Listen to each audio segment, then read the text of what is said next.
Hello बच्चों, कैसे हैं आप सब। Welcome to my channel learn with fun. बच्चों, क्या आपने कभी सोचा है कि आसमान हमेशा नीला ही क्यों दिखाई देता है। जो आजकल बारिश हो रही है ये कैसे होती है। छोटे छोटे बीज इतने छोटे से होते हैं, फिर थोड़े समय में या कुछ दिनों बाद इतने बड़े पेड़ कैसे बन जाते हैं। तारे हमेशा रात में ही क्यों चमकते हैं। और हमारी धरती जो ये पृथ्वी है इसी पर ही लाइफ क्यों एग्जिस्ट करती है। अगर आपके मन में भी ऐसे ही सवाल आते हैं तो आप बिल्कुल एक छोटे प्यारे से यंग साइंटिस्ट की तरह सोच रहे हैं। तो बच्चों, आज हम लोग इसी पे साइंस पे ही आपका ये वीडियो पे थोड़ा सा काम करने जा रहे हैं। हम और आप चलिए मिल करके ढूंढेंगे रीज़न कि साइंस के थ्रू हम लोग कैसे चीज़ों को पता करते हैं, कैसे ऑब्जर्व करते हैं। इन्हीं सब चीज़ों को लेकर के आपका साइंस का फर्स्ट चैप्टर क्लास 6 का जो है आपकी एनसीईआरटी में वो गिवन है। उसका नाम है the wonderful world of science. पहले आपकी बुक के नाम पे ही चलो कुछ बात करते हैं। जैसे कितना प्यारा सा आपकी बुक का नाम है, क्यूरियोसिटी। क्यूरियोसिटी मीन्स किसी चीज़ को जानने की इच्छा होना, या फिर एक ही शब्द में हिंदी में कहें तो जिज्ञासा, उत्सुकता, है ना, इंथ्यूजियम, किसी भी चीज़ को जानने का मन करना। Curiosity means a strong desire to know और लर्न समथिंग न्यू। जो हमारे आसपास हो रहा है, जैसे मम्मा आजकल मतलब आप लोगों से आए दिन ऐसे मजाक मजाक में कह ही देती होंगी कि जब भी आप ढेर सारे क्वेश्चन करते होंगे कि ये कैसे हुआ, ये क्यों हुआ, इसके बाद क्या होगा, या आप ऐसा क्यों कर रही हो, तो कहते नहीं है मम्मा कि आजकल तुम बहुत ज़्यादा क्यूरियस हो रहे हो, क्या बात है। तो इसी क्यूरियस होना ही एक यंग साइंटिस्ट की पहचान है। सारी चीज़ों के बारे में हम लोगों को क्यूरियस होना चाहिए कि हमारे आसपास ही क्या हो रहा है, कैसे हो रहा है। जब ऐसे हम होंगे, क्वेश्चन करेंगे, फिर उसके बाद चीज़ों को ऑब्जर्व करेंगे तो धीरे धीरे कुछ ना कुछ उनसे रिजल्ट निकलेगा ही निकलेगा। और यही बच्चों साइंस हमें सिखाती है कि चीज़ों को देखिए, ऑब्जर्व करिए, क्वेश्चन करिए, ऑब्जर्व करिए, फिर समझिए और उसका आंसर निकालने का ट्राई कीजिए। तो इन्हीं सारी चीज़ों से हमारा चैप्टर फर्स्ट स्टार्ट चलो हम लोग करते हैं, जो कि है वंडरफुल वर्ल्ड ऑफ साइंस। तो सबसे पहले इसमें साइंस की डेफिनेशन देख लें कि साइंस क्या कहती है। वो यही कि science is the way of thinking, observing and doing things to understand the world we live in and to uncover the secret of universe. मतलब कि साइंस एक तरीके से हमें सोचने का मौका देता है, सोचने का तरीका समझाता है। और फिर कहते हैं कि साइंस ही हमें सिखाता है कि चीज़ों के बारे में आप देखिए, क्वेश्चन करिए, फिर उन्हें ऑब्जर्व कीजिए और पता लगाइए कि इस ऑब्जर्वेशन के साथ, आपकी इस ऑब्जर्वेशन के साथ हम लोग कैसे इस वर्ल्ड में एग्जिस्ट कर रहे हैं, रह पा रहे हैं। ये जो चारों ओर हमारा यूनिवर्स है, सराउंडिंग है, एटमॉस्फेयर है, इसके क्या सीक्रेट्स हैं, ये सारी चीज़ें रिवील करने के बारे में साइंस हमें सिखाता है। और अगर अब इसी में अपनी डेफिनेशन को चलो धीरे धीरे करके एक्सप्लोर करते हैं कि हर एक वर्ड का इसमें क्या मतलब है। तो वे of thinking, what is the meaning of way of thinking. मतलब कि जो आपके आसपास हो रहा है, अगर अपनी डेली लाइफ में देखें तो उसको देख करके समझिए। Way of thinking means using our brain in a smart and organized way to understand the world around us. अपने ब्रेन को स्मार्टली हैंडल करना और सीखना कि कैसे चीज़ें हो रही हैं और फिर रिजल्ट फाइंड आउट करना। जैसे कि अगर अपनी डेली लाइफ में आप देखो तो सिंपल सा क्वेश्चन कि जैसे आपके घर में फ्रिज है, सबके यहाँ होती है, उसमें आइस है ना। आइस को आपने बाहर निकाला, जैसे कोल्ड ड्रिंक वगैरह आप यूज़ करते हैं या कोल्ड कॉफ़ी जब पीने चलते हैं तो धीरे धीरे कैसे आइस मेल्ट हो जाती है। तो आप एक क्वेश्चन ये भी कर सकते हैं कि why does ice melt in sunlight, या why does ice melt in heat. Next question अगर आप देखो, छोटे छोटे पेड़ पौधे हैं, why do plants need water, ये भी आप क्वेश्चन कर सकते हैं। आयरन, जैसे हमारे यहाँ जो सेफ्टी पिन्स वगैरह होते हैं, या अगर ऐसे ही ओपनली रखे हैं सपोज मम्मा ने, तो थोड़े दिनों में आप देखो वो रस्ट हो जाते हैं। तो वाई डज आयरन रस्ट, ये कैसे हो जाता है, कैसे खराब हो गया, जबकि हमने तो इसके साथ कुछ करा ही नहीं, कोई छेड़खानी नहीं करी, लेकिन फिर भी ये रस्ट हो गया। इन दिनों जो बारिश हो रही है उसके बाद अर्ली मॉर्निंग आप उठ करके देखें तो आपको रेनबो फॉर्म हुआ हुआ दिखता है। तो how does a rainbow form, ये भी आप क्वेश्चन कर सकते हैं। जो घर में आपके लाइट जल रही है CFL से या ट्यूबलाइट से, इतनी अच्छी अच्छी सी लाइट जल रही है जिससे आप टीवी देख पाते हैं, अपने गेम्स खेल पाते हैं, घर में पढ़ाई कर पाते हैं, तो ये बल्ब कैसे जल जाता है। ये सारे क्वेश्चंस करके देखिए और फिर इनके आंसर फाइंड आउट करने की कोशिश करें। तो इसके ऐसा नहीं है कि आंसर नहीं मिलते, ज़रूर मिलते हैं, अगर आप उसको ऑब्जर्व करके स्मार्टली चीज़ों को देखें स्टेप बाय स्टेप तो आंसर भी मिलेंगे। जैसे चलो फर्स्ट क्यूरियोसिटी, जैसे हम लोगों ने कहा कि why does ice melt in heat, कैसे आइस मेल्ट हो जाती है, चलो इसी का पता लगाते हैं। तो एक बार क्या किया, थोड़ी सी आइस हम लोगों ने बाहर निकाल के रखी, ठीक है, टेबल में एक बोल में आइस ले ली और रखी, फिर देखा कि कैसे धीरे धीरे मेल्ट हो रही है। तो आप देखो आइस जो है सॉलिड स्टेट में थी, फिर ये धीरे धीरे मेल्ट होने लग गई जब आपने इसको रूम टेम्परेचर पे ला करके रखा और ये लिक्विड फॉर्म में कन्वर्ट होने लगी। तो बच्चों ऐसा क्यों हुआ, आइस फ्रीजर में रखी थी तो फ्रीजर में इसको कुछ ज़्यादा माइनस टेम्परेचर मिल रहा था, मतलब कि 0 डिग्री से ज़्यादा माइनस टेम्परेचर में ये जब थी तो ये सॉलिड फॉर्म में वाटर कन्वर्ट हो गया था, आइस बन गई थी। अब जब हमने इसको बाहर निकाला, रूम टेम्परेचर पे रखा, तो क्या हुआ, इसे धीरे धीरे करके हीट मिली। हीट मिलने से इसका टेम्परेचर जो धीरे धीरे इंक्रीज हुआ और ये सॉलिड स्टेट से लिक्विड स्टेट में कन्वर्ट हो गई। तो मतलब हम लोगों को क्या समझ में आया अगर इसको देखा जाए कि ice changes from solid to liquid. और next point, why ice get melt, तो इसका रीजन हम लोग निकालेंगे, ice absorb heat from room temperature, or we can say ice absorbs heat from sunlight and it melts slowly।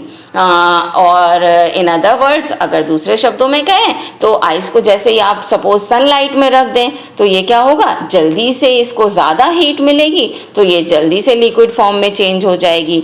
तो इससे क्या हुआ, आपने एक रिजल्ट सीख लिया।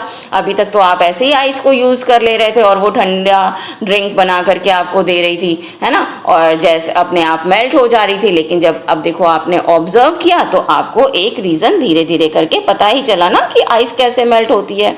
अब अगर चलो इसी में सेकेंड क्वेश्चन पे अगर हम लोग चलो थोड़ी सी बात कर लेते हैं, क्या था सेकेंड, कि why does iron rust, iron कैसे रस्ट हो जाता है, कैसे आपका सेफ्टी पिन या नेल वगैरह जो बाहर रखा हुआ है उसके ऊपर ब्राउन ब्राउन कलर की एक लेयर चढ़ जाती है।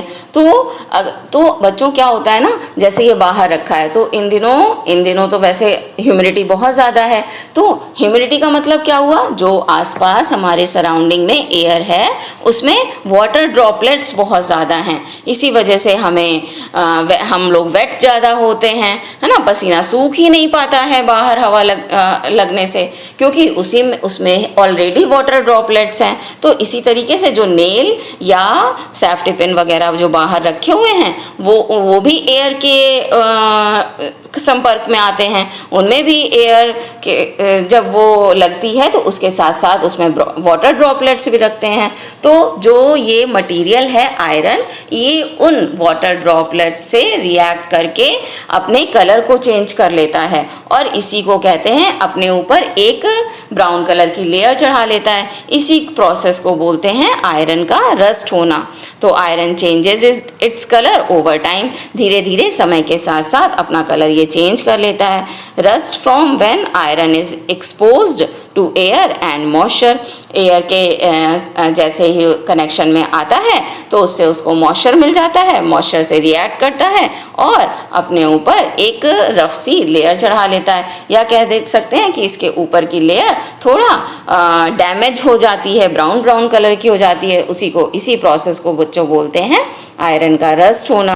अब अगर और हम लोग बात करें तो एक क्वेश्चन का चलो और आपको आंसर देते हैं। मैं ये बता रही हूँ इसलिए कि आप ऐसे क्वेश्चन अपने आसपास करो और फिर उनका रिजल्ट फाइंड आउट करने की कोशिश करो, तो उससे क्या है, आपको बहुत ढेर सारी चीज़ें अपने आप ही पता चलते जाएंगी धीरे धीरे। जैसे आपने अपने और अपने फ्रेंड का एक ग्रुप बनाया और उससे कहा मैं आज ये काम करूँगा, तुम ये करना, और फिर बताना क्या क्या रिजल्ट निकला, तो उससे क्या होगा, आप लोगों को कुछ ना कुछ तो पता ही चलेगा। फिर आप अपनी टीचर से डिस्कस करना तो वो भी खुश होंगी, और सपोज कोई मिस्टेक हुई होगी तो वो उसे रिजॉल्व भी करेंगी। अब अगर हम लोग रेनबो के बारे में चलो बात करते हैं, तो रेनबो क्या होता है, कैसे फॉर्म होता है। तो रेनबो सबको पता है, जो हमारे स्काई का कलर है, स्काई नहीं, सब सनलाइट है। सनलाइट जो है वो वाटर, जब ये बारिश के दिन होते हैं ना, फिर से अगेन वाटर ड्रॉपलेट्स हैं एटमॉस्फेयर में, तो उससे जो इसका सनलाइट रेज हैं वो उससे क्या करती हैं, टकराती हैं, ठीक है, वाटर ड्रॉपलेट से। तो जब टकराती हैं तो जो सन रेजेस हैं वो 7 कलर से मिल करके बनी हुई हैं। तो जब 7 कलर मिल जाते हैं आपस में तो वो वाइट वाइट दिखाई पड़ता है। वाइट कलर से पूरा एटमॉस्फेयर हम लोगों को दिन में वाइट दिखाई देता है, लेकिन जब इसी में एयर में क्या होता है, ढेर सारी वाटर ड्रॉपलेट्स हैं, इनके ऊपर रेजेस ऐसे आई, उससे टकराई, तो टकराने से क्या होता है, जो सनलाइट है वो अपने डिफरेंट डिफरेंट कलर्स में डिवाइड हो जाता है, और डिवाइड हो करके फिर वो हमें जो उसकी रेजेस हैं वो दिखती हैं। उसी को हम लोग कहते हैं कि ये तो रेनबो है, कितना सुंदर दिख रहा है। तो rainbow appears in the sky after rain, rain के बाद दिखता है। क्यों? क्योंकि रेन के बाद दिखता है, क्योंकि रेन के बाद थोड़े थोड़े से वाटर ड्रॉपलेट्स एयर में प्रेजेंट होते हैं। It has 7 colour. What does it mean by 7 का, ये सब बातें मैंने आपके लिए इसी में एक स्लाइड में इसीलिए लिख रखी हैं कि सपोज मेरे बोलने से अगर आप भूल जाओ तो इन स्लाइड्स को देख लो और आपको फिर से सारी चीज़ें पता चल जाएं। केवल ऐसे ही नहीं कि मैं सिर्फ आपको क्वेश्चन करना ही बता रही हूँ कि how does rainbow form, why iron gets rust, नहीं, उनके आंसर्स भी हैं कि आपको और बच्चों से थोड़ा ज़्यादा पता रहे, ठीक है। तो रेनबो क्या करता है, रेनबो कैसे बनता है, इसमें 7 कलर्स होते हैं, और इट इज़, अब एक चीज़ और इसमें मेन है कि ये जो हमारी जहाँ सन जैसे ईस्ट में, ईस्ट डायरेक्शन में ग्रो करता है ना, तो और रेनबो क्या है, उसके ऑपोजिट डायरेक्शन में आपको दिखता है हमेशा, ये याद रखना, it is opposite to the sun, ठीक है, क्योंकि उस तरफ थोड़ा सा कम होगा, मतलब जाहिर सी बात है जिधर से सन ग्रो कर रहा है ना, वहाँ पे लाइट ज़्यादा होगी, उसकी इंटेंसिटी ज़्यादा होगी, तो सन रेजेस डिवाइड होने में, अपने कलर्स में डिवाइड होने में थोड़ा सा ज़्यादा टाइम लेंगी, तो हो सकता है वहाँ ना भी हो पाए। लेकिन दूसरी साइड में वो सनलाइट थोड़ा कम है, एयर ड्रॉपलेट्स उतनी ही हैं, है ना, वाटर ड्रॉपलेट्स एयर में मौजूद हैं, तो इसलिए वो ऑपोजिट में दिखता है। एक पॉइंट चलो और डिस्कस कर लेते हैं इसमें कि why does bulb glow in an electric circuit. तो इलेक्ट्रिक सर्किट में बल्ब क्यों ग्लो करता है।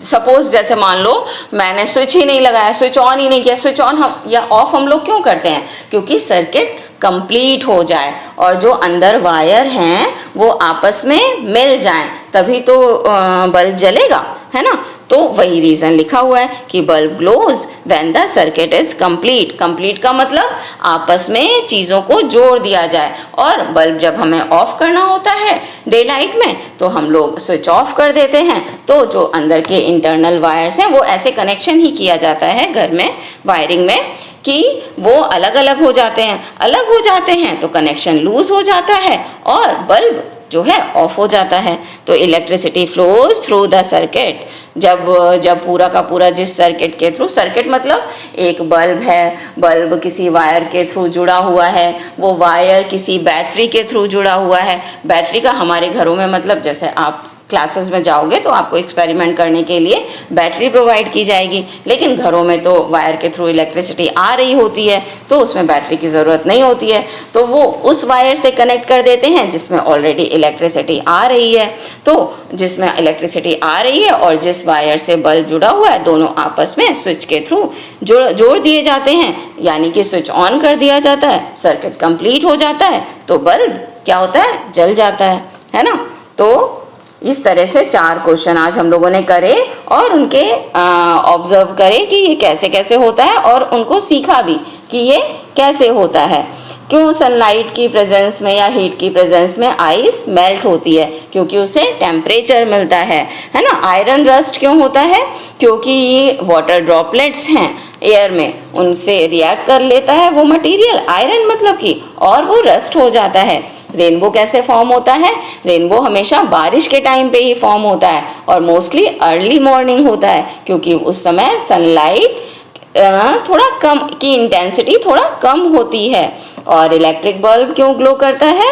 क्योंकि सर्किट कंप्लीट हो जाता है, इसीलिए ग्लो करता है।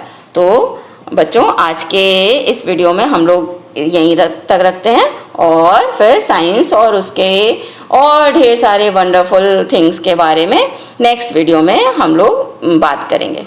ठीक है? ओके देन, कैसा लगा आपको वीडियो और ये इन्फॉर्मेशन ज़रूर बताइएगा और मेरे वीडियो को लाइक और सब्सक्राइब करना, ठीक है, शेयर भी करना। ओके देन, मिलते हैं नेक्स्ट वीडियो में। Thank you, bye.